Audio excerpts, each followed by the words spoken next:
Hey Texas voters, welcome to part 2 of the series where I am breaking down and explaining each of the 17 state constitutional amendments that will be on the ballot and up for our vote this November. Each video covers a separate amendment where I'll read you the plain proposition text and then provide a little bit more information. That way you can feel a little bit more secure in what you're voting for when you step into the booth. If you have any questions, comments, or want more details after watching this video, leave it in the comments and I'll do what I can to get you that extra information. Proposition 2, which was Senate Joint Resolution 18, will have the ballot language, that little blip you see right before you vote. The constitutional amendment prohibiting the imposition of a tax on the realized or unrealized capital gains of an individual, family, estate, or trust. The summary of this is this amendment would permanently prohibit the Texas legislature from imposing any tax on capital gains, whether realized or unrealized. Texas currently does not have such a tax, so the measure functions as a safeguard to preserve the state's existing low tax structure. What Proposition 2 would do, if passed, is it would amend Article 8 of the Texas Constitution to prohibit the Texas state legislature from imposing a tax on realized or unrealized capital gains of an individual, family, estate, or trust, including a tax on the sale or transfer of the capital asset. A capital asset is defined as property held for personal investment like stocks, bonds, real estate, and personal vehicles. Realized gains are the profits an individual makes from selling that investment. In contrast, unrealized gains represent the potential profit an individual could make if they were to sell an investment at its current market value. The amendment also includes language that excludes the following from this amendment.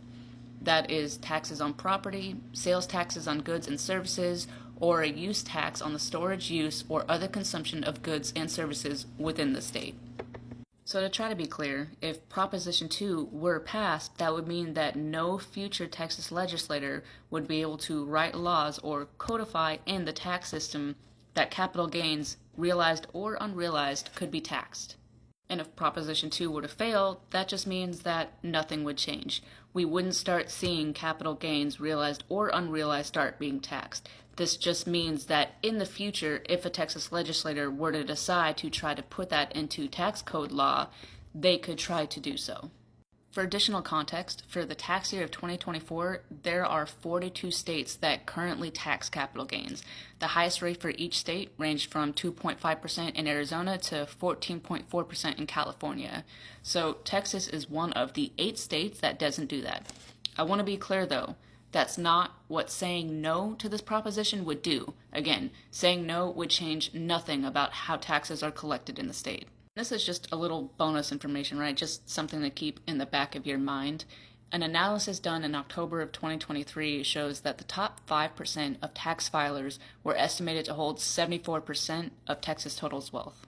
The middle 20% of tax filers, the 40th to 60th percentile, owned only about 2.5% of Texas's state wealth. So were Proposition 2 to pass, it would mostly benefit the top 5% of tax filers.